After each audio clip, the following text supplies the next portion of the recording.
Mudah-mudahan. Yalah.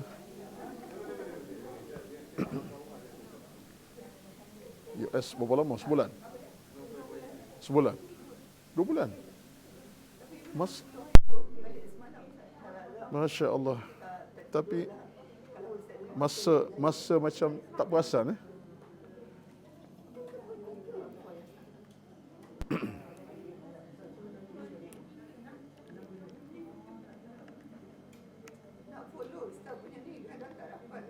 Tak dapat Lain. Oh betul lah. Betul. Dia time tak apa, insyaAllah. Ya, ikut sikit. Okey, insyaAllah kita mulakan, insyaAllah.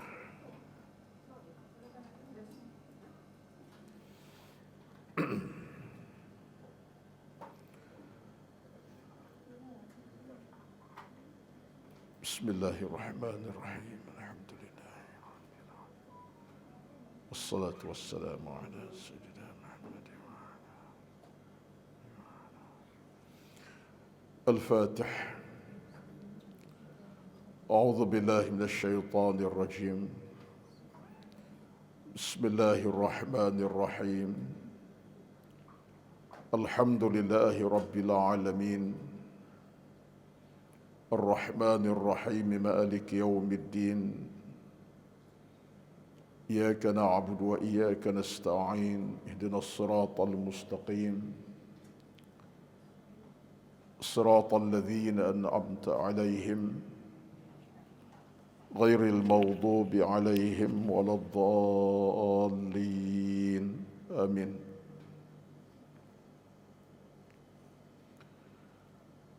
السلام عليكم ورحمة الله وبركاته.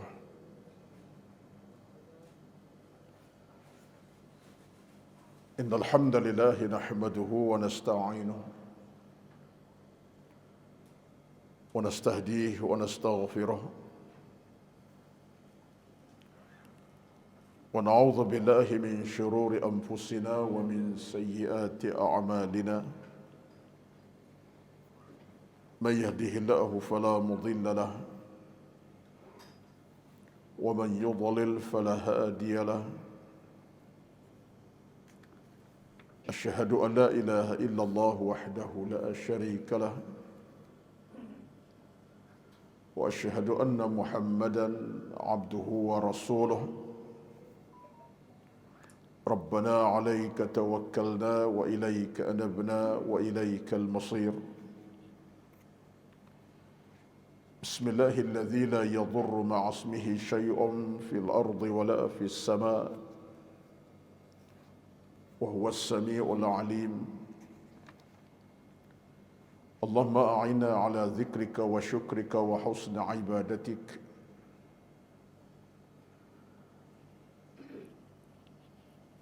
أصبحنا على فطرة الإسلام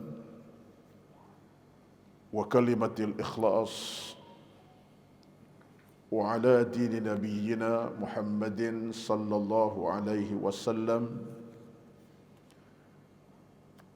وعلى ملة أبينا إبراهيم حنيفا مسلما وما أنا من المشركين. اللهم طهر قلوبنا من النفاق والكفر والعصيان. بسم الله الذي لا يضر مع اسمه شيء في الأرض ولا في السماء وهو السميع العليم. اللهم رب اشرح لي صدري ويسر لي أمري واحلل عقدة من لساني يفقه قولي يا رب العالمين. أما بعد. أعوذ بالله من الشيطان الرجيم. بسم الله الرحمن الرحيم. وإن تعدوا نعمة الله لا تحصوها إن الله لغفور رحيم. والله يعلم ما تسرون وما تعلنون. Sadaqallahul azim, yang bermaksud, dan jika sekiranya kamu ingin menghitung, mengira terhadap nikmat Allah Subhanahu wa taala, nescaya kamu tidak akan dapat menghitung mengiranya. Sesungguhnya Allah Subhanahu wa taala Tuhan yang Maha Pengampun lagi Maha Menyayangi, dan Allah Subhanahu wa taala mengetahui apa yang kamu rahsiakan dan apa yang kamu nyatakan. Allahul Azim, surah An-Nahl ayat 18-19. Surah An-Nahl ayat 18-19. Sadaqallahul Azim. Yang dihormati, yang dikasihi tuan kuasa program kuliah duha Muslimat Masjid An-Nur USG 4 Subang Jaya, dan yang dihormati, diraikan pada pagi ini seluruh yang hadir dalam kuliah duha di dewan kuliah kita pada pagi ini, yang sekira pada pagi ini merupakan kuliah terakhir kita sebelum kita bercuti panjang. Panjang tak panjang pun tak panjang lah kan. Sebelum kita bertemu dengan tahun 2023, maka ini bersama 8 pada bulan Disember, kelas terakhir kita.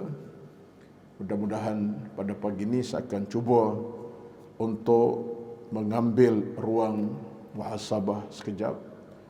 Kemudian kita masuk kepada tajuk kita lah, iaitu Al-Adhkar, kitab Adhkar Imam Nawawi rahmatullahi alaihi. Pertama sekali, apa yang paling penting, yang paling utama dalam kehidupan beragama kita ialah kita nak kena sentiasa ada dalam hati nurani kita kecintaan kepada ilmu, kemahuan kepada ilmu, dan keinginan untuk mencari ilmu dan belajar ilmu. Ini antara perkara yang kita nak kena sentiasa letak dalam hati nurani kita. Dia tak timbul cuti dalam ilmu ni, cuma secara, orang kata, secara berjadual lah. Sampai masa Puan Hajah bercuti sebab hujung tahun, ada nak pulang kampung, ada nak melancong sikit-sikit ya, bersama keluarga. Itu kenyataan biasa. Cuti sekolah pula tu, balik kampung ziarah mak bapak, bawa anak isteri untuk bersantai-santai keluarga, seminggu 2 minggu, sehari 2 hari contoh, itu tak ada masalah. Baik, itu di antara keperluan semasa manusia. Melancong ni satu keperluan yang kita guna pakai. Sebab dari Islam pun tak melarang melancong. Bahkan Allah Al-Quran pun ajar kita supaya melancong, ya. Afalam yasiru fil ardi fanzuru. Kamu berjalan ke bumi, tengoklah situasi alam ini. Dan malam ni pun saya berada dalam forum perdana live TV1 malam ni, pukul 9 malam nanti, live TV1. Tajuknya pun Jejak Musafir. Malam ni live pukul 9 malam TV1 daripada Jakim Putrajaya. Tajuknya pelancong lah tu, Jejak Musafir dalam konteks pelancongan, ya. Malam ini insya-Allah, moga Allah permudahkanlah live. Jadi perkara yang penting ialah pengajian kita berhenti sekejap, tetapi hakikatnya ialah ilmu ini kita nak kena suburkan sentiasa. Dan saya tegas dalam isu ini bahawa kita dalam hidup ini, ilmulah adalah segala-galanya. Dia tak boleh tidak, kita mesti hidup dengan ilmu. Kerana warna hidup ini tanpa ilmu masalah. Tanpa ilmu jahil, tanpa ilmu buruk, tanpa ilmu jahat, tanpa ilmu rosak. Nak kata apa lagi tanpa ilmu? Boleh lah, rosak pun dia, jahat pun dia. Tapi dengan ilmu terpandu manusia, dia akan bawa kita ke hidup yang sejahtera selamat dengan ilmu. Sebab ilmu tak pernah menipu manusia. apalagi ilmu agama. Ilmu agama tak akan tipu manusia. Kita tak faham dalam bidang nak bina hati, nak bangunkan jiwa contohnya. Kita mengaji ilmu tasawuf. Ilmu tasawuf merawat hati kita. Hati yang sakit, hati yang rosak, hati yang bermasalah, hati yang kotor, hati yang suka dendam. Mengaji ilmu tasawuf. Daripada bab ke bab yang dia bawa oleh para ulama dalam kitab besar, termasuk Imam Ghazali, hati terawat. Satu hari hati kita akan bersih, merdeka daripada segala kejahatan, kekufuran. Ilmu tasawuf akan bawa hati kita kebersihan. Kita tak faham cerita tentang Nabi, hidup Nabi, akhlak Nabi, perangai Nabi, watak Nabi macam mana. Mengaji ilmu sirah. Duduk dengan ilmu sirah, step by step, page by page, daripada tajuk-tajuk, kita akan faham siapa Nabi sebenarnya, akhlak bagaimana, sikap bagaimana, watak bagaimana, cara hidup macam mana, ibadat. Sirah. Apakah ilmu sirah menipu kita? Tidak. Kita tak faham tentang Nabi, baca tentang sirah, kita dapat kefahaman. Kita tak faham tentang hukum hakam dalam soal kehidupan, bab solat, bab macam-macam, bab puasa, mengaji dalam masalah ilmu fiqh. Kerana fiqh itu bercakap hukum hakam bab ibadat. Daripada fiqh sembahyang, fiqh solat, fiqh puasa, hatta fiqh nikah kahwin. Hatta fiqh nikah kahwin. Nak bina rumah tangga macam mana? Fiqh mengajar asas-asas dalam soal rumah tangga, perkahwinan, masuklah sembahyang, ibadat macam-macam. Kita nak faham tentang persoalan hidup yang berkaitan dengan ke syurga. Macam mana penghujung hidup kita dalam konteks Al-Quran. Mengaji Al-Quran, tafsir Al-Quran. Buka ayat tentang syurga, oh begini syurga rupanya. Quran cerita detail tentang syurga, ayat demi ayat.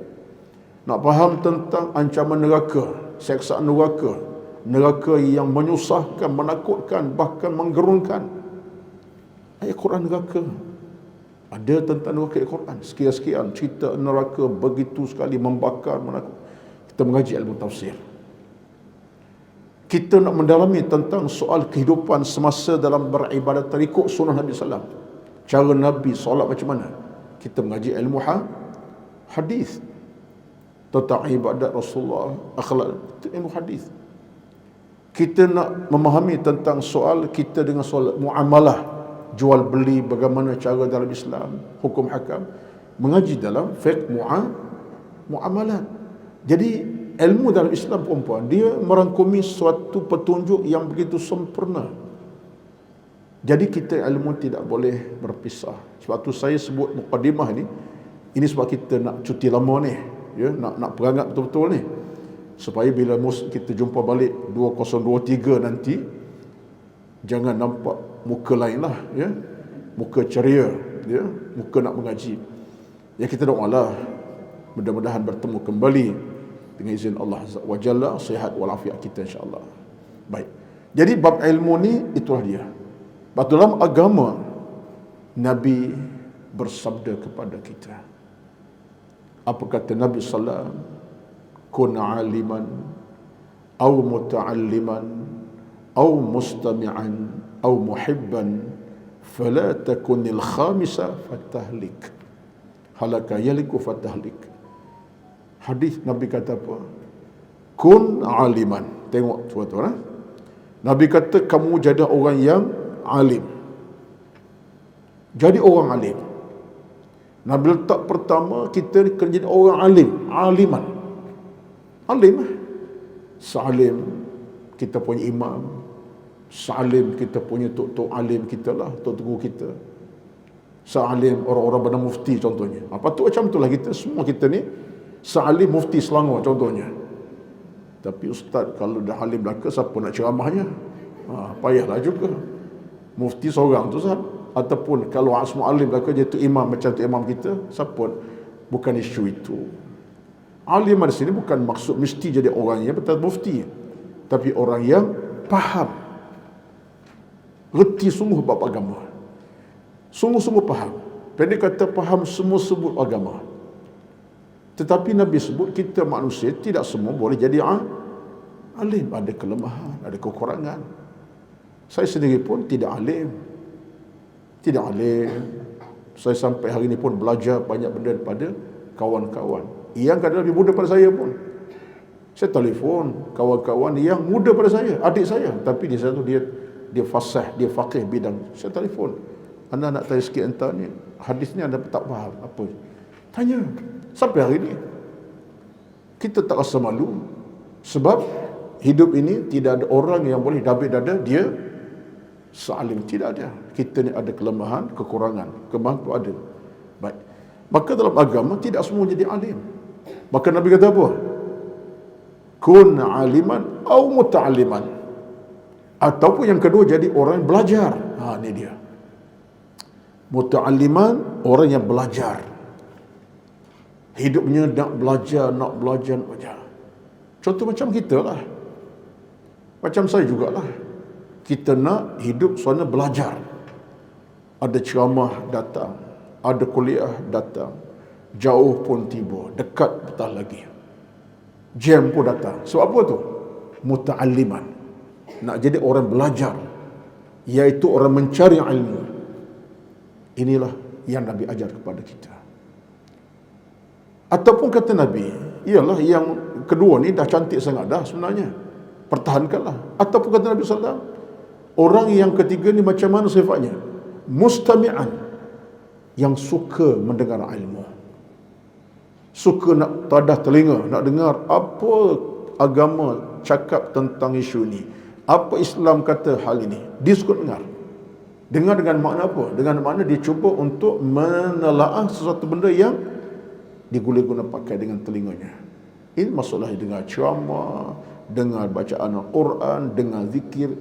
Dia guna telinga untuk mendengar. Sentiasa nak dengar apa yang ilmu, apa yang disampaikan ilmu. Yang keempat, orang alim. Kedua apa tadi? Belajar, mendengar. Nabi sebut yang keempat, atau jadi orang yang muhibban. Muhibban ni apa makna puan? Ada kecintaan. Saya sebut bahasa saya kata ada kecintaan, ada kemahuan, kesungguhan. Ini penting. Ada kemahuan, ada kecintaan, ada kesungguhan untuk belajar. Usaha dia. Kadang-kadang kesungguhan tu daripada mana? Sibuk sampai juga lelah, letih sampai dia pada ilmu, mengaji. Ada kecintaan itu.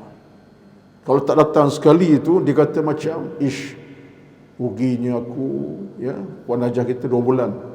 Tapi tak apalah, 2 bulan sama anak-anak belah sana. Kira melancong ilmu juga itulah, ya. Bukan tak mengaji langsung. Semalam sampai, dah datang ini. Semalam tiba kan? Rasa. Tengok datang dah. Patut relax dulu lah, tunggulah. Next year, contohnya tak. Sampai dah. Contoh. Itu muhibban itu. Ada kecintaan. Bahkan saya yakin, wajah kita 2 bulan di sana, rindu kepada jemaah ni, saya rasa. Rindu tu ternampak bayangan suasana mengaji. Ini bukan nak angkat dia tu, bukan. Bukan, tapi nak cerita muhibban tu ada. Selagi sekali tak datang ke kuliah tak datang sekali kerana faktor atas, bukan sekali tak datang. Demam contohnya, tak boleh mari. Allah, aku pergi hari ni tak boleh datang kuliah, demam, tak boleh datang. Allah, rasa tu macam apa? Satu kerugian itu besar. Tak datang kerana faktor demam, bukan sekadar tak datang. Rugi. Ada tak perasaan tu? Macam tak ada je. Ada lah tu, insyaAllah tu. Orang cinta ilmu, dia rasa macam tu. Kerugian dia rasa atas sebab dia tidak hadir, terlepas waktu ke, tak ingat ke. Kuliah pagi tadi, ya Allah, lupa sungguh. Dah catat diary tapi tak ingat nak tengok diary. Tuan-tuan, muhibban. Kata Nabi, jadi orang yang alim, yang belajar, mendengar, atau yang cinta ilmu. Fala takunil khamisa, jangan jadi orang kelima. Siapa orang kelima ni? Kalaulah alim pun tidak, mengaji pun tidak, mendengar pun tidak, cinta ilmu tidak, siapa yang kelima? Jahil lah. Jangan jadi orang kelima. Siapa yang kelima? Si jahil. Fatahlik, dia akan binasa. Orang ni akan hancur binasa. Rosaklah orang macam ni. Maknanya, jangan jadi orang kelima, orang yang buat tak erti, tak peduli, jahil. Nabi kata, orang ni akan halaka yahliku, binasa. Orang ni tidak akan sejahtera selamat. Betullah saya pada pagi ini, kebetulan dalam kelas kita ini, ada satu bacaan doa, kita akan baca nantilah muka surat 167. 167 tu ada satu bacaan doa yang saya ingat, saya harap sangat dalam kesempatan bercuti 2 minggu ni, 3 minggu ni, kita kena jangan lupa baca ni. Kalau buka muka 167, 167 dalam page kita punya kitab Al-Adhkar, ada satu bacaan doa daripada Ummu Salamah. Nabi ajar supaya baca doa ini. Allahumma inni as'aluka ilman nafi'an wa rizqan tayyiban wa amalan mutaqabbala. Jumpa tak? 167 kan? Gitu. Berapa? 235. Hadis 235. Hadis nombor 235 dalam kitab. Ini hadis ini dalam kesempatan cuti panjang 2-3 minggu ni, saya angkat pada tuan-tuan, tolong baca hari. Sebab kita nak terjemah bentuk penghayatan. Kita nak apa? Allahumma inni as'aluka ilman nafi'an. Ya Allah, aku mohon kepadamu ilmu yang bermanfaat. Wa rizqan tayyiban, rezeki yang baik. Wa amalan mutaqabbalan, amal yang diterimamu ya Allah. Kita merayu, kita meratap, kita bermohon, kita minta kepada Allah Rabbul Jalil dengan bentuk keinsafan. Allahumma inni as'aluka ilman nafi'an wa rizqan tayyiban wa amalan mutaqabbala. Mudah saja, boleh hafal 2 jam, 1 jam boleh ingat insya-Allah. Kita mohon pada Allah 3 benda. Aku nak padamu ya Allah ilman nafi', ilmu yang bermanfaat. Aku sayang ilmu, cinta ilmu, nak belajar ilmu dan bersama ilmu. Dah aku mengaji, nak mengaji lagi, nak belajar lagi. Kemudian rizqan tayyiban, ya Allah aku minta padamu rezeki yang baik-baik, harta benda yang halal. Kemudian wa amalan mutaqabbala, dan amalan engkau terima, jangan tolak. Aku buat ibadat solat, aku mengaji ilmu, aku bersedekah, aku buat apa saja amalan, ya Allah janganlah tolak, ya Allah jangan terimalah ya Allah. Terimalah ya Allah. Kita merayu amalan mutaqabbalan, terima amalan kita, tidak tertolak walaupun sedetik ataupun seinci. Ini antara doa dirakam daripada Ummu Salamah radhiyallahu anha daripada kitab Ibnu Majah. Baik, saya akan sebut nanti kemudian. Baik, balik pada isu tadi. Maka jangan kita daripada ilmu. Maka ilmu ni tuan-tuan adalah merupakan cahaya kepada kita. Dan hakikatnya kita kena faham, cahaya utama kita di alam barzakh nanti sampai ke alam mahsyar nanti adalah ilmu. Hakikatnya cahaya saya, cahaya kita semua daripada alam barzakh sampai alam mahsyar bertemu Allah, semua dengan ilmu. Dengan ilmu. Dengan ilmu. Betullah ilmu adalah penyuluh lampu torchlight kepada kita. Dia seolah satu lampu suluh yang menyuluh daripada alam barzakh kita sampai alam mahsyar adalah ilmu. Dia menyuluh. Betul, orang mati dengan ilmu selamat. Orang mati dalam ilmu bahagia. Orang mati dalam keadaan berilmu, dia tenang dan sejahtera. Itu sebabnya ilmu satu benda yang kita tak boleh pandang lekeh dan mudah. Baik. Yang kedua, boleh ke sebut macam mana cerita saya ni, boleh? Boleh? Yang keduanya, Ilmu ni tuan-tuan, dia tidak boleh berseorangan. Dia kena ada pasangan. Dia mesti berpasangan. Ada kembar dia. Apa dia? Ilmu dan amal. Ilmu tak boleh seorang-seorang. Ilmu ada pasangan yang sejati, yang abadi, satu sejiwa. Macam kembar. Iaitulah amal. Satu, ilmu amal ni dia merupakan tauaman. Tauaman maknanya kembar. Kita faham, kalau sifat kembar ini, ia adalah satu gambaran yang bersifat sama perangai, sikap, watak. Batu orang kembar ni, A sakit, B pun sakit sama.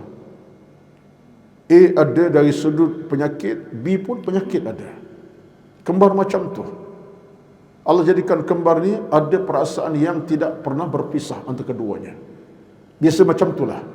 Maka dalam Islam, ilmu kembarnya apa? Amal.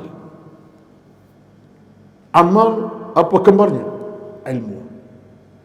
Sebab itu dalam Islam, ilmu tak sempurna kalau tak diamalkan.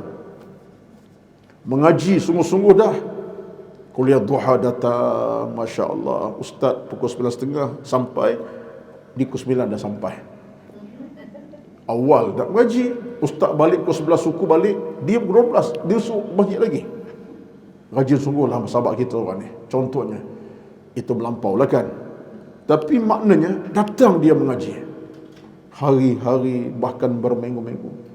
Tapi amal tidak ada. Mengaji saja. Maka itu tidak membantu dia ke arah mendapat kebaikan. Betul, amal tak sempurna mesti dengan ilmu, tak sempurna dengan amal. Amal pula kita buat tanpa ilmu, rosak. Kita beramal dalam agama, beli kat haram, ambil tiket flight. Sekarang DIY dah sekarang ni. Boleh buat sendiri dah sekarang, betul tak? DIY dah sekarang ni. Semua kita Google sendiri, hotel Mekah kita booking, di Mekah, di mana, duit ada, tak masalah. Flight pula business class, bukan main economy class. Ambil ihram, nak ke mana? Nak ke Mekah. Bila? Malam besok. Apa kerjanya? Umrah. Baguslah. Tapi ilmu tak ada. Kira nak pergi je, dia ingat melancong macam ke Langkawi. Ke Mekah macam melancong ke Los Angeles, contohnya. Akhir dia pergi ke umrah, buat umrah. Ilmu tidak ada. Banyak kesilapan akan berlaku. Mana miqatnya, niat macam mana, nak tawaf lagu mana, di mana bermula. Pusingan tu pula ada syarat sah tak sahnya. Di mana nak mula daripada sa'i, habis sa'i macam mana, nak tahallul mana. Ilmu tak ada. Dia kira pakai ihram, dia buat ikut dia. Sahkah amal tadi? Mungkin terbatal. Bukan ibadat namanya. Dia beramal tanpa ilmu pun tak betul. Jadi makna amalan kita tanpa ilmu, amalan kosong, zero, batal. Maka kalau ilmu ada, amal mesti dilakukan.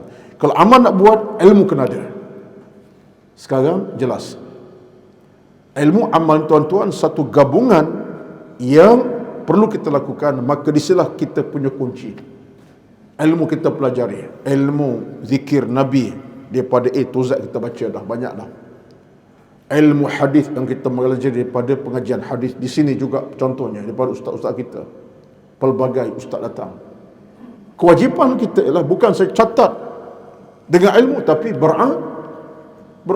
Kita baca hadis hari ini tentang jangan kita suka adu domba. Contohnya, tak boleh jadi orang suka adu domba sebab Quran larang. Wailul likulli humazatil lumazah. Celaka orang suka adu domba ni. Allah kata celaka. Rosak amal orang suka domba ni. Kita mengaji bab adu domba. Tak boleh adu domba, tak boleh buka cerita kaiban orang, tak boleh. Tiba-tiba kita mengaji dah elok.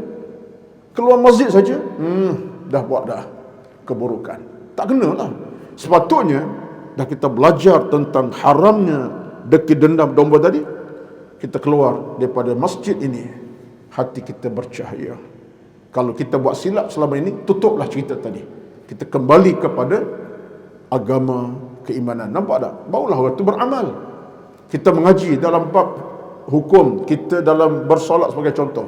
Fadilat solat duha, fadilat solat tahajud malamnya. Kita mengaji ni. Hadis kata begitu. Ilmu dapat, artinya amal kita menanti apa dia? InsyaAllah tak tinggal duha setiap hari. InsyaAllah tak tinggal tahajud setiap malam. Sebab kita mengaji, kita beramal. Inilah kita nak puan-puan. Sebab itulah kita semua yang hadir pada pagi ini, ilmu kita raih, amal kita capai. Ilmu kita cari, amal kita lakukan. Jadi sebab itulah kita nak kepada ilmu yang sahih, amal pun sahih. Maka ini rezeki kita semua. Dan kesan ilmu amal ni bukan calang, bukan benda yang biasa. Ilmu amal ni tuan-tuan, dia akan terjemahkan kita kepada keluasan hidup yang penuh dengan kemuliaan. Sehingga Al-Quran sebut kepada kita, dalam satu ayat Al-Quranul Karim, Allah sebut apa kepada kita tentang ilmu dan amal ni. Allah sebut dengan jelas. Jelas Allah sebut kepada kita, dan saya baca ini cukup menjadi peringatan buat saya, tuan-tuan puan semua. Apa kata Allah Azza wa Jalla? Yarfa'illahu alladhina amanu minkum walladhina utul ilma darajat. Allah sebut kepada kita, Allah angkat martabat kedudukan orang-orang yang berilmu di antara kalangan kamu. Allah angkat kedudukan orang berilmu dan beramal, kedudukan yang tinggi. Dunia Allah beri keberkatan, akhirat Allah beri keredaan. Surah Al-Mujadalah ayat ke-11. Yarfa'illahu alladhina amanu minkum walladhina utul ilma darajat. Al-Mujadalah ayat ke-11. Jelas Allah angkat darjah kita. Baik, itu yang kedua.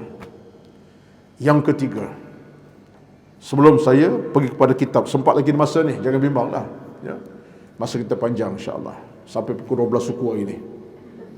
Kan hari terakhir, tambahlah sikit jam. Boleh ke ni? Saya tak boleh, saya nak balik ke 11 suku ya. Saya tinggal berapa lah ya. Yang ketiga, yang terakhir untuk motivasi setakat pagi ni, sebelum kita ambil cuti panjang ini, yang ketiga ialah kita dalam hidup ini puan-puan, satu sendi kekuatan yang utama, yang penting ialah kita sentiasa bermohon kepada Allah Subhanahu wa taala. Ini sendi utama kita yang mengukuhkan hidup kita, yang memuliakan hidup kita ialah dengan kita banyak merintih berdoa kepada Allah Subhanahu wa taala dalam semua keadaan. Batulah pakaian kita beragama, doa, doa dan doa. Kita minta pada Allah segala-galanya. Saat kita susah, Allah tempat kita mohon segala pintu rahmat dan keamanan, kejayaan. Saat kita diberi Allah rezeki yang banyak, nikmat yang besar, pun Allah kita sebut akan kemuliaannya sebagai Tuhan yang Maha Pemberi nikmat pada kita. Saat kita buat apa ibadat, makan, minum, pakai, doa pada Allah Azza wa Jalla. Mana hubungan Allah ni tidak boleh lepas bebas melainkan dengan doa. Kenapa saya kata demikian? Sebab kata para ulama, termasuk disebutkan oleh Al-Imam As-Samarqandi dalam kitabnya, kata apa? Dia kata hakikat manusia dengan Allah Subhanahu wa taala hanya dengan sebab doa, maka pasti Allah tidak mengecewakan hamba-Nya. Allah tak kecewakan kita. Dalam apa situasi, susah, payah, senang, lenang, doalah kepada Allah Subhanahu wa taala. Kenapa? Itulah yang kita baca dalam Al-Quran. Puan-puan baca dalam solat subuh pagi tadi, akan baca dalam zuhur kejap nanti, akan baca dalam asar petang nanti, sampai bila-bila, iaitu kita kata kepada Allah Azza wa Jalla, kita sebut kepada Allah, iyyaka na'budu wa iyyaka nasta'in. Hanya Engkau kami sembah, Engkaulah tempat kami mohon pertolongan dan bantuan. Iyyaka na'budu, hanya Engkau kami sembah, kami tunduk, kami patuh, kami taat, dengari perintah suruhan hanya Engkau ya Allah, tidak yang lain. Wa iyyaka nasta'in, hanya Engkau tempat mohon bantuan, pertolongan segala-galanya. Minta tolong bantu-Mu ya Allah. Dua benda, iyyaka na'budu wa iyyaka nasta'in. Ini pengisytiharan kita daripada subuh sampai zuhur, asar, maghrib, isyak, sampai kita sembahyang subuh esok pagi, sampai kita sembahyang sunat, duha ke seumpamanya, kalimah yang sama kita ucapkan Allah, iyyaka na'budu wa iyyaka nasta'in. Maka doa dan doa. Sementelahan kita pula mengaji dalam Azkar Nawawi. Banyak doa dah kita pelajari. Dah ada banyak doa. Banyak doa puan-puan. Kalau nak semak balik ni, Masya Allah, satu rezeki besar Allah beri kita peluang berdoa. Saya tidak nak fokus kepada telah diajar, tapi satu benda tersebut, hiasilah hidup kita dengan berintih dan berdoa kepada Allah Subhanahu wa taala. Jadikan pakaian harian kita. Tak boleh berdoa dalam bahasa Arab, tak ada masalah. Tak boleh doa dalam bahasa Nabi ajar satu persatu, tak apa. Kita doa yang kita boleh sebut secara direct pada Allah, hatta dalam bahasa Melayu kita. Ya Allah, ya Tuhanku, aku mohon kepadamu keselamatan, keamanan, kejayaan, dijauhkan musibah, diberi anak yang baik, rahmatilah mereka ya Allah, jadikan aku dalam ketenangan, hidup dengan Al-Quran, mati dalam keimanan, hidup dengan ibadat, apa sahaja. Tuan-tuan, inilah kewajipan kita. Dan ingat, saya nak sebut ini sebagai satu muhasabah daripada saya. Sebenarnya pintu doa Allah tak pernah tutup kepada kita. Bagaimana juga pintu keampunan Allah tak akan tutup. Pintu doa Allah tak tutup, sebagian doa Allah buka pintu keampunan kepada kita. Batu orang beriman, Allah anggap dia tu sombong kalau tak ada doa. Orang tak bodoh itu sombong, kata Allah Azza wa Jalla. Yastakbiruna an ibadati. Orang yang sombong kepada hamba-Ku yang tak berdoa, dan mereka di hari akhir akan masuk ke neraka. Batulah puan-puan semua, angkatlah doa itu sebagai satu pakaian kita. Ustaz, doa kena dalam 4 jam? Bukan begitu. Tetapi hubungan dengan doa ini tetap berlaku di mana saja. Kita nak minum air segelas, sekalipun air seteguk je, doa. Allahumma barik lana fima razaqtana wa qina azabannar. Paling tidak pun bismillah tawakkaltu ala Allah, ataupun bismillah saja, Bismillahirrahmanirrahim. Kita nak keluar pada rumah, doa. Naik kenderaan, doa. Kita nak tidur, doa. Semua urusan kita, doa dan doa. Baik, ini antara perkara yang saya akan sentuh, peringatan supaya kita nampak dalam hidup kita seharian. Kita nak angkat soal iman, soal ilmu, kemudian kedua iman dan amal sekali, kemudian kita nak angkat hubungan doa pada Allah Azza wa Jalla. Inilah perjalanan kita puan-puan. Dan perjalanan macam ini perjalanan yang menyelamatkan kita. Saya sering sebut di mana-mana saya pergi, laluan kita untuk beragama ini Allah buka pintu seluas-luasnya.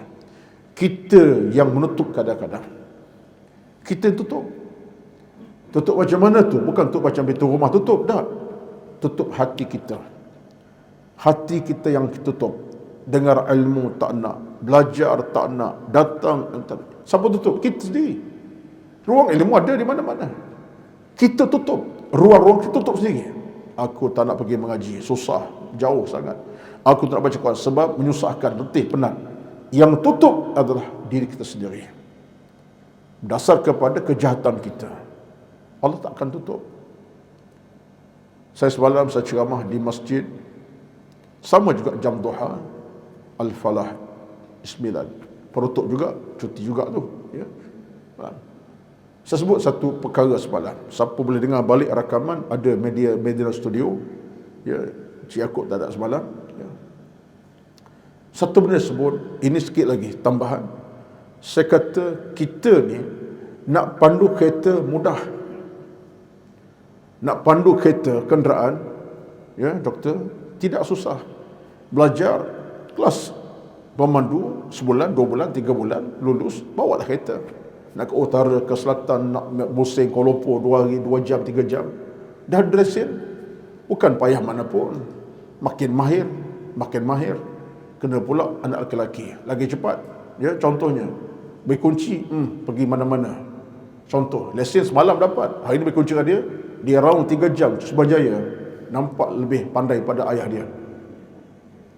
Mengaji dalam memandu bukan susah. Dapat kunci kenderaan, boleh pusing mana-mana, pergi mana-mana. Tetapi memandu hidup ini sampai syurga bukan mudah. Saya sebut semalam dalam kuliah saya. Memandu kenderaan, dapat lesen bukan mudah, senang je. Tetapi memandu hidup untuk ke akhirat bukan mudah. Tak semudah memandu kenderaan. Sebab dalam kita nak pandu hidup kita ke arah akhirat, banyak ancaman datang. Nafsu kita sendiri, syaitan yang durjana, akhlak kita yang buruk. Kadang-kadang manusia menjadi penghadang. Banyak benda. Nak pandu ke akhirat, kena suatu usaha yang gagah, yang kuat. Kalau tak ada kekuatan itu, kita akan tenggelam lah. Kerana nafsu kita sendiri, kerana kejahatan kita, kelemahan kita. Tapi pemandu kereta tak masalah. Dah lagi pegang kunci, kereta okey, berjalan jalan. Istilahnya isi minyak, jalan. Sampai ke Langkawi, sampai ke Besri Perlis, sampai ke Lantang Kota Baru. Walaupun 7 jam perjalanan. Tapi nak sampai ke akhirat, bukan mudah. Kerana pemanduan kita mesti dipimpin ilmunya iman taqwa pada Allah Azza wa Jalla. Inilah cabaran kita. Dan kita sekarang dalam hidup bukan kita sekarang nak pandu balik ke Langkawi, balik ke Kota Baru, balik ke Muajo, ke Johor Bahru. Kita nak balik ke akhirat bertemu Allah Subhanahu wa taala. Baik. Selesai muqaddimah panjang hari ini. Ya. Cik Yaakob boleh cut nanti tu, jadikan sebagai slot reka-reka saja dalam bentuk peringatan. Baik. Boleh faham ke tu? Boleh faham? Okeylah, kita berhenti setakat ni lah. Mudah ya, ceramah ni kalau orang faham, buat apa panjang. Ya. Kalau kita beramal tanpa ilmu tu, kita amal kita tak diterima ke ataupun macam tak sempurna? Baik. Ilmu amal kita buat dengan penuh kesungguhan. Mestilah dengan keikhlasan. Mesti dengan kebaikan-kebaikan. Yang saya nak sebut tadi ialah, kita bila kita dah belajar ilmu, kita beramal, mudah-mudahan di sebalik itu Allah beri keikhlasan kepada kita. Kita buat bukan kerana ria angkuh. Yang itu memang panjang cerita lah. Saya tekankan bahawa kalau ilmu kita dah ada, amal kita buat, mudah-mudahan dengan kesungguhan kita. Ialah kita ni puan, kita bukan malaikat. Kita manusia yang ada kekurangan. Mungkin di celah-celah kita beramal, ada perasaan sombong, ada ria. Itu sifat manusia. Yang memang itu manusia. Tapi orang berilmu, dia akan berusaha. Aku takkanlah nak beramal asyik-asyik takabur saja. Aku takkan nak beramal asyik-asyik angkuh saja. Satu tahap kita akan berfikir itu. Lepas tu kita akan berubah. Janji ilmu kita cari, amal buat insya-Allah. Puan-puan ingat tak satu hadis yang pernah sebut di sini? Siapa ingat baguslah, tak ingat kena ingat. Sahabat Nabi ni tuan-tuan sekalian, diriwayatkan dia seorang yang suka mencuri. Dia suka bukan curi benda besar, dia curi benda-benda kecil. Kalau bahasa saya tahu, mencopet, ya. Dia suka mengambil barang-barang orang. Bukan rompak rumah, dia suka tengok barang orang dia ambil. Manusia, perang itu ada. Dia ni kebetulan pula sahabat yang sembahyang duha tak tinggal, tahajud tak tinggal. Maksudnya dia jaga ibadat. Duha tak tinggal, kemudian tahajud tinggal. Sahabat-sahabat Nabi pun terasa bebanan juga. Sahabat kita ni kalau barang leka sikit dia lah ambil. Tak seronok lah orang ramai, bahaya. Jumpa Nabi, ya Rasulullah, sahabat kita seorang kami kenal dia akhlak bagian-bagian. Tapi dia jaga solat, dia jaga sembahyang, dia ini jaga suka tahajud. Macam mana Rasulullah? Apa kata Nabi? Nabi kata, da'hu, biarkan dia bersolat, dia berjaga-jaga ibadat. Mudah-mudahan dengan ibadat dia buat, dia akan mula tinggal kejahatan. Dan betul telahan Nabi. Satu hari dia mula meninggalkan amal buruknya. Akhirnya tak berlaku. kesan ibadat dikekalkan solat tahajud itu. Samalah kita dalam keadaan tak ikhlas. Saya kalau mengaji tak ikhlas, baik tak mari. Jangan puan-puan, jangan cari alasan. Saya mengaji tak ikhlas 3 orang, baik tak mari. Jangan. Datanglah walaupun tak ikhlas. Dermalah walaupun tak ikhlas. Buatlah dengan kesungguhan. Dalam kita buat, kita doa, ya Allah, ya Tuhanku, berikan aku rezeki hidup yang berkat hati yang kita usaha. Allah lebih tahu tentang hasrat kita, betul? Allah tahu hasrat kita. Saya tak tahu hasrat apa yang ada dalam diri Cik Yaakob. Cik Yaakob tahu hasrat, tapi Allah tahu hasrat saya, hati saya, nak keinginan saya. Allah tahu nak kepada apa, nak ikhlas, nak apa. Saya gagal ikhlas, tapi saya nak, tapi ada ujian. Satu hari Allah boleh ubah saya kepada yang baik. Sebab itulah kita kena usaha. Tapi kalau tak ikhlas awal lagi, saya kalau derma pun tak ikhlas, tak derma lah. Jangan, buat dulu. Buat dan buat. Moga-moga dengan hati kita yang tulus mulus kepada Allah, dengan niat yang betul, walaupun dalam keadaan ada kesilapan, tapi hati kita ada kebaikan, Allah akan campur, Allah akan ganti. Sebab apa? Allah boleh gantikan kita keburukan kepada kebaikan, kejahatan kepada kebaikan. Ini penting, puan-puan. Samalah cerita dalam hal ini, kata Imam Al-Ghazali, ada orang yang dia kata, saya tak nak derma lagi sebab saya ni orang, bukan orang kaya. Derma nanti saya kaya. Kata Imam Al-Ghazali, bila kamu akan kaya? Kamu tahu tak bila kamu akan kaya? Boleh jadi kamu miskin selama ni. Maksudnya, si yang mukmin yang baik, dalam miskin dia juga menyumbang. Walaupun dia tak boleh menyumbang 100 ringgit, dalam miskin dia menyumbang. Mudah-mudahan berkat dia menyumbang RM1, Allah berkati dia sampai jadi orang kaya. Tapi kalau dia, ini kata masalah, kalau dia tetap menyatakan, aku nak sumbang tak sebab aku miskin, tung kaya, yang tunggu tu siapa tahu kita akan berubah jadi orang kaya.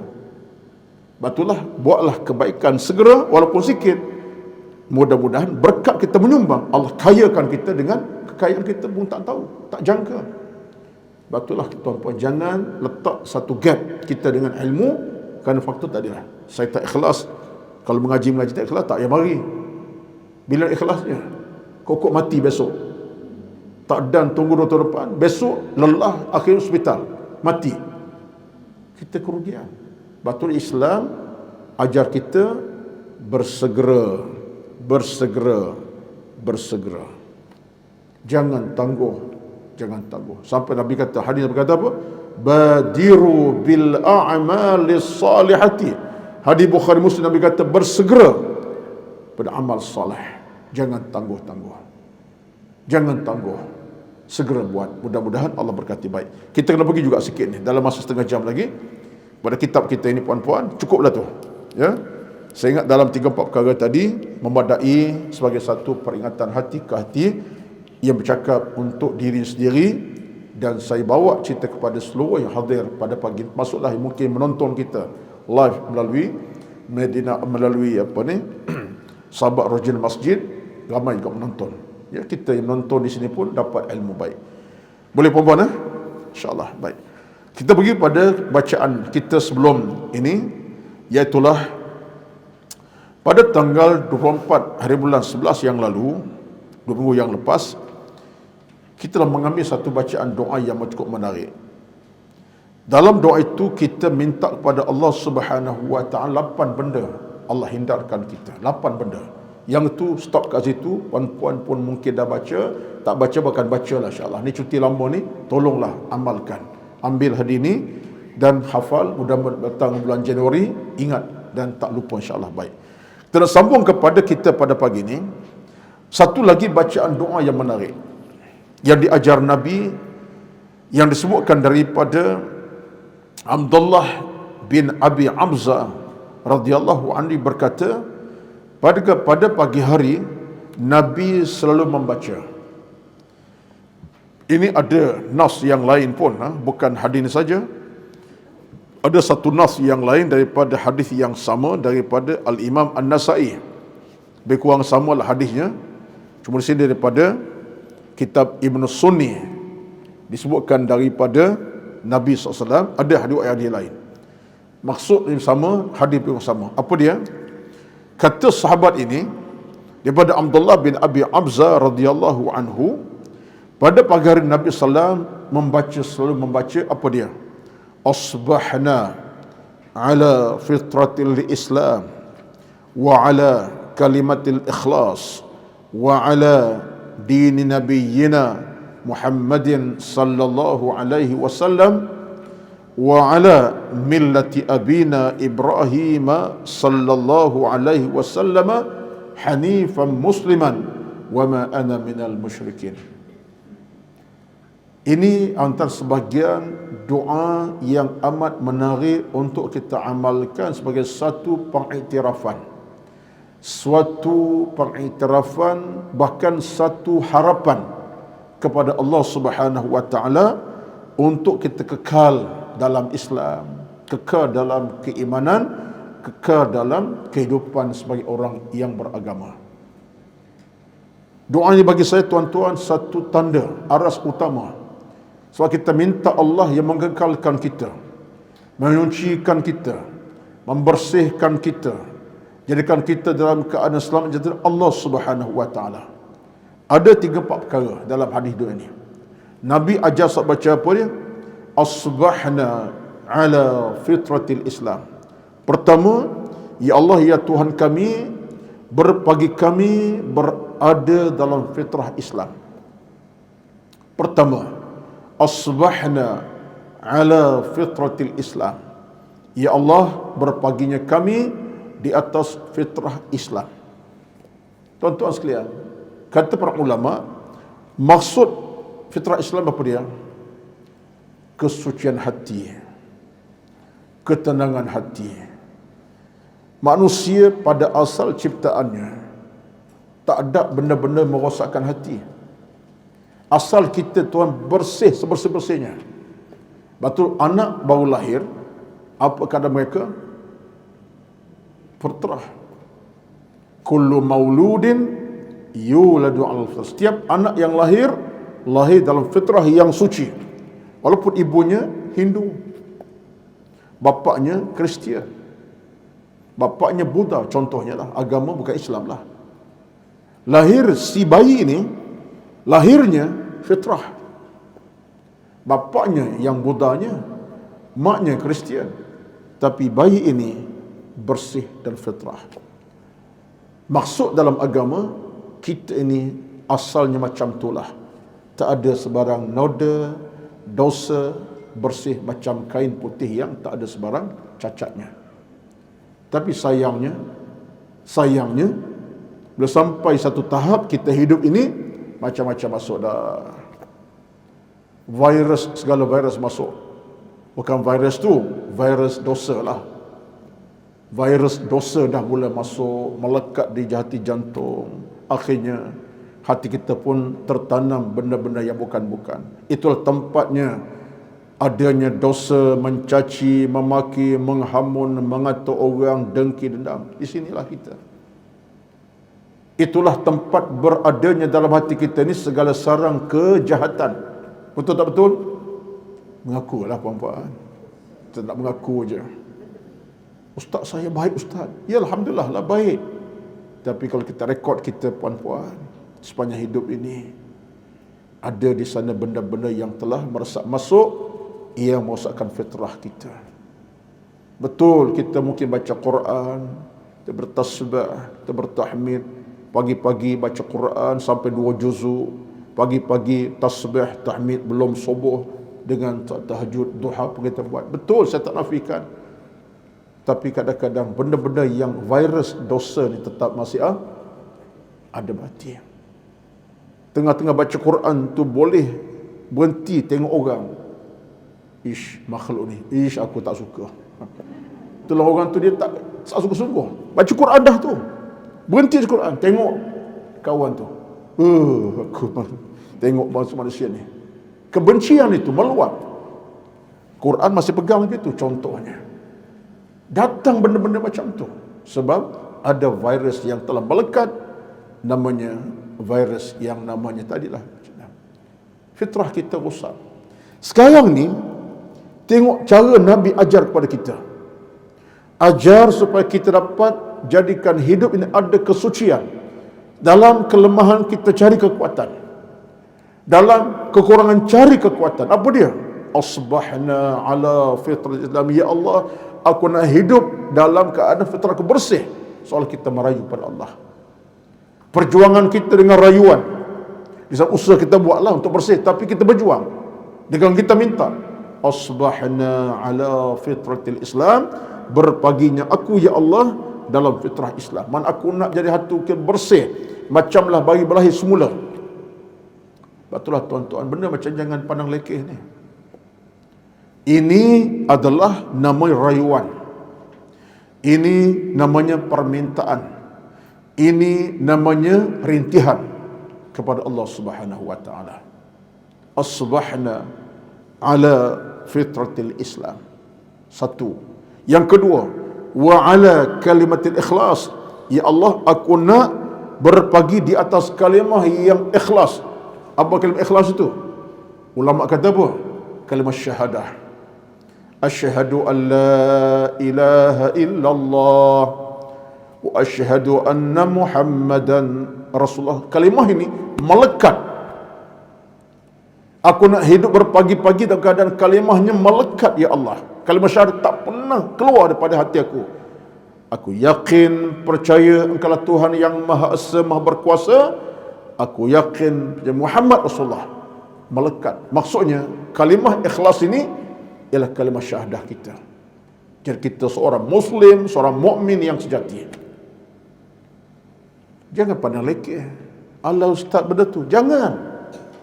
Sebab bila kita sebut kepada Allah, asbahna ala fitrah Islam, kemudian wa ala kalimah ikhlas, kita minta Allah yang mengekalkan kita. Upaya kita ialah kita minta Allah kekalkan hatiku ya Allah ada kalimah yang suci sampai ke mati. Tak pernah berganjak kalimah daripada hatiku ini sampai ke mati. Allah ya aku yakin sebagai Tuhanku, Muhammad Rasulku. Kan cantik tu. Itulah satu rintihan munajat. Kemudian wa ala dini nabiyina Muhammad, ya Allah berpagi aku ni nak hidup dalam agama Nabi Muhammad. Agama apa tu? Ya Allah, aku nak hidup sebagai orang Islam. Hidup sebagai seorang Muslim. Hati hidup aku dalam Islam, mati dalam Islam. Kita minta Allah kekalkan keislaman kita. Tak berganjak pada Islam. Datanglah badai, taufan, ombak tsunami, Islam tak berganjak pada kita. Hidup dalam Islam dan mati sebagai umat Islam dalam agama Nabi Muhammad sallallahu alaihi wasallam. Pun jangan kita pandang lekeh. Saya tuan-tuan mudah saya kata bahawa cabaran kita pada hari ini banyak. Hari ini tuan-tuan sekalian, cabaran semasa masyarakat begitu besar sekali. Kalau anak-anak muda pada hari ini boleh tercabut keislaman mereka dengan cara yang pelbagai. Hari ini yang murtad pada Islam ramai, jangan kata tak banyak. Saya tak sebut angka, tapi kerana faktor agama takku di dada keluar pada Islam. Mungkin dengan cara berpakaian, cara hiburan, cara sosial masyarakat, ikut-ikutan orang bukan Islam. Islam tercabut. Tercabut tuan-tuan. Maka kita minta Allah kekalkan dalam hati kita sebagai orang Islam ni, hidup mati bersama Islam. Ala din Nabi, letak agama Muhammad, agama Islam. Mati dan hidup Islam. Kita tercabut. Cabaran besar tuan-tuan semua. Kita mungkin tak nampak sangat, tapi kalau siapa yang bergerak masyarakat, yang melihat situasi masyarakat, takut. Ada orang yang sebut secara mudah, Islam tak meyakinkan saya. Islam tidak menjamin apa-apa saya. Lebih baik tak tinggalkan Islam. Tuan-tuan, saya dah bertemu orang macam ni.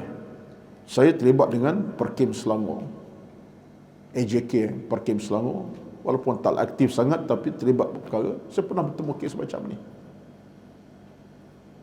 Kesnya, yang peliknya, yang Hindu nak ke Islam, Yang Buddha Islam, yang Muslim nak keluar Islam. Itu yang pelik. Yang Hindu nak Islam, Masya Allah, dia belajar Islam daripada sekolah, daripada belajar kawan, akhirnya satu hari nak masuk Islam. Hindu. Daripada Buddha, tinggal agama Buddha nak Islam. Yang peliknya pada Islam nak tinggalkan Islam. Tak yakin dengan Islam ini. Menyusahkan. Saya dah bertemu tuan-tuan. Saya tak tahu sebenarnya cerita kat sini kepada puan tak tahu, tapi dalam ceramah maghrib pernah sebut kepada rakan-rakan di masjid. Saya pernah ada orang jumpa saya. Kalau duha macam ni lah. Dia bukan di sini, pasti bukan di sini lah, tempat lain. Shah Alam juga pernah satu ketika dalam tahun lepas, lepas PKP dah lah. Apa aduannya? Anak dia belajar luar negara, puan, bidang medik, ya, bidang medik luar negara. Balik cuti, dia tanya mak dia, mak ni sembahyang ni syurga menanti ke? Mak sembahyang sungguh-sungguh ni syurga dekat ke mak? Terkejut dia. Anak persoalkan dia solat, apakah dapat syurga? Anak persoalkan dia solat, dapat pahala macam mana? Yang berlaku, anak dia sudah pun dimasuki oleh satu pemikiran, agama ni tak perlu. Yang penting free thinker lah, bebas. Tak menjamin semaya banyak-banyak pun tak jamin syurga. Apa jaminan? Soalan tu berat. Soalan tu berat. Menangis dia. Dan aduan tu dah sampai pada pihak lain. Tapi bila jumpa saya, Ustaz, macam mana Ustaz? Anak bidang medik, maknanya cerdik benar lah. Luar negara, satu negeri yang memang terkenal dengan bidang perubatan. Saya tak sebut di mana. Masya Allah je. Perempuan pula tu, ya, Dr. Irma. Tetapi bila sampai tahap tu, persoalkan mak dia ibadat dan mengaku dia tak seronok dengan agama lagi. Menangis orang tua ni. Tapi cukup setakat tu, cerita panjang lah. Sebab saya pun ambil inisiatif minta dikaunselerkan oleh kaunselor kita yang saya kenal. Saya ada kaunselor 3 orang yang saya kenal, beri nama, beri telefon untuk hubungi. Tapi cerita kemudiannya panjanglah sebenarnya. Sebab duduk di negara luar dalam keadaan dah mula bebas sikit sebanyak, ancaman pemikiran tu payah nak dibentuk. Tapi tak apalah, yang penting Allah Maha Kaya. Itu contoh saya dah buat. Kakak ni, selama kakak lah, semuda lebih tua pada saya sikit, ya. Kakak biasa saya lebih sikit pada umur. Tuan-tuan, dia punya mengaji duha tu daripada masjid ke masjid lah. Tapi anak Allah uji anaknya, tercabut keimanan. Dia kata kat saya, Ustaz, bila anak saya tanya saya, mak dia rajin sembahyang ni syurga menanti ke? Semacam dunia gelap, dia kata Ustaz. Gelap. Tapi saya tak tumbang. Sebab soalan tu, soalan maut. Tak pernah ditanya oleh anak saya, perempuan saya sayang. Satu hari ditanya saya, by cash ditanya, tanpa berlapik. Gelap dunia. Tapi saya bercakap pada diri saya, Allah nak uji saya. Lepas tu dia bertemu ramai lah. Saya pun bawa, saya beri nombor 3 kaunselor kita yang saya kenal.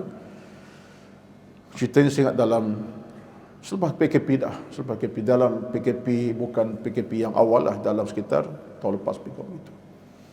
Tuan, itu satu contoh lah. Ini nak cerita kepada kita, Islam tercabut sebenarnya. Sebab kita, bila kita baca doa ni, wa ala dini nabiyyina Muhammad, kita minta, kita merayu pada Allah sendiri, kukuhkan kalimat ikhlas. Apa dia kalimahnya? Dari Allah tadi, kemudian Islam tu bertapak. Agama kita mati hidup Islam, hidup dalam Islam, mati Islam. Wa ala millati abina Ibrahim sallallahu alaihi wasallam hanifan musliman, dan ya Allah jadikan aku termasuk golongan yang hanif, golongan yang baik dan lurus atas agama Nabi Ibrahim. Karena Nabi Ibrahim, tuan-tuan, bawa agama yang lurus melalui Allah SWT. Cerita panjanglah, tetapi dikaitkan dengan Nabi Ibrahim SAW dengan lurusnya. Kemudian kita kata apa? Wama an-musyrikin, ya Allah, aku bukan orang yang syirik. Tengok tuan-tuan, kita iktiraf kita tak akan syirik, tak akan jadi orang syirik sama sekali, kekal iman sampai mati. Wama ana minal musyrikin, dan aku bukan orang syirik padamu ya Allah, menduakan kau ya Allah. Maka puan-puan, hadis ini adalah dalam bentuk doa ni. Maka tolong kalau boleh ambillah masa, waktu sesuai, hafaz berserta dengan doa sebelum ini, kerana doa tak panjang, pendek saja, tapi satu harapan yang tinggi kepada Allah dengan bentuk doa. Asbahna ala fitratil Islam wa ala kalimatil ikhlas wa ala dini nabiyyina Muhammadin sallallahu alaihi wasallam wa ala millati abina Ibrahim sallallahu alaihi wasallam hanifan musliman wa ma ana minal musyrikin. Dalam maksurat ada. Cantiklah tu. Sebab tu saya kata doa ini kalau bagi orang mengamal surat ada, dia akan baca, hafal. Kalau orang tak baca maksurat akan temalah. Tak apa, siapa yang dah baca maksurat teruskan. Ini di antara satu rintihan, sebut tadi kan.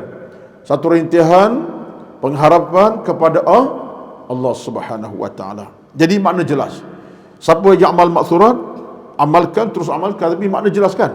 Jadi kita baca tadi, bila baca nanti asbahna ala fitratil Islam wa ala kalimatil ikhlas wa ala dini nabiyyina Muhammadin wa ala millati abina Ibrahim sallallahu alaihi wasallam hanifan musliman wa ma ana min musyrikin. Kita baca nanti nampaklah gambaran ilmunya. Mungkin selama ini kita baca tak nampak, maka dengan pagi ni kita baca tafsir sekali, bacalah apa ni, nampak asbahna ala fit Islam. Oh, bagian maksud ustaz sebut tadi, kita ni fitrah kita asal bersih, macam anak baru lahir, kita nak kekalkan. Walaupun ada dalam hati kita banyak masalah, tapi jangan bimbang. Kita minta merayu supaya Allah bersihkan. Allah boleh bersihkan bila-bila masa. Betul tak? Itu keyakinan kita. Baik. Saya nak sebut satu tambahan, walaupun tak disebut. Kalau kita baca belah pagi asbahna, okay.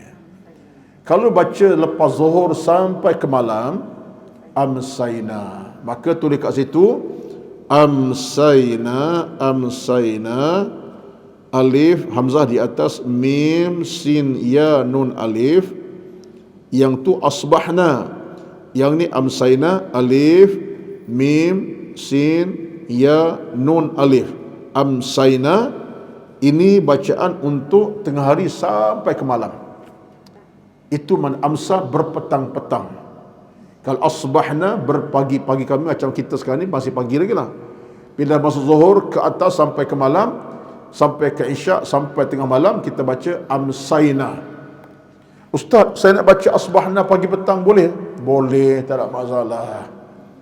Pukul 4 petang baca asbahna. Haram ke Ustaz? Tak timu haram, halal. Bacalah. Yang tak betul tak baca langsung. Tak betulnya. Asbahna nak baca maghrib nanti asbahna juga. Tak boleh ke? Boleh. Cuma kalau tukar sikit, itu nama lebih afdal, kerana bahasa Arab ini ada petunjuknya. Asbaha berpagi-pagi, amsa berpetang-petang. Jadi sesuai masa dengan petang, pukul 6 petang kena baca amsayna lah. Itu dia. Jadi bukan payah mana pun ya. Tukar saja.